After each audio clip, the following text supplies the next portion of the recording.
Ինքը չի կարող ճիշտ լինել, նախ այստեղ ընդդիմություն կամ իշխանություն բան չի, այստեղ մեր հավատքի պաշտպանության հարցը կա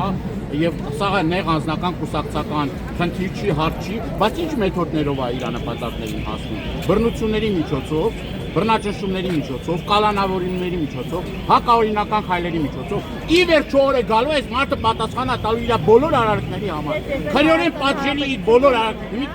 քրեորեն պատժելի արարքների համար օրը գալու է դատարանի առաջ այս մարդիկ պատասխան են տալու։ Դա չի նշանակում, որ հիմի հակաօրինական քայլերի է գնում, դա նշանակում է, որ ասենք կարա բռնաճնշումներ կատարի, կատարում է այդ բռնաճնշումները։ Մեկի կդերեք, մեկի ջեբը պլան են գցում, մեկին ահաբեկիչ են ասում, մեկին էս, բայց պարզ է, չէ՞ ամեն ինչի համար է արվում։ Եվ սա այս ամեն ինչը ես հավաստիացնում եմ ձեզ, որ չի մարսելու, այս իշխանությունը չի մարսելու սա։ Ինչքան էլ որ ամիսներ տևի, օրեր տևի, մեկ այս ամեն ինչը չի մարսելու։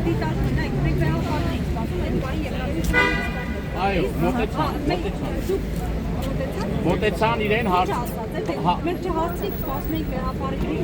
Ինչ էր։ Հայերի շնորհակալություն էր։ Իրեն ներկայացնում էին, որ Հայաստանում կան տասնյակ քաղաքացիներ, որ սրբազան հայրերը անազատության մեջ են։ Դրան ի պատասխան ես միայն այն լսեցի, որ ասում է շնորհակալություն։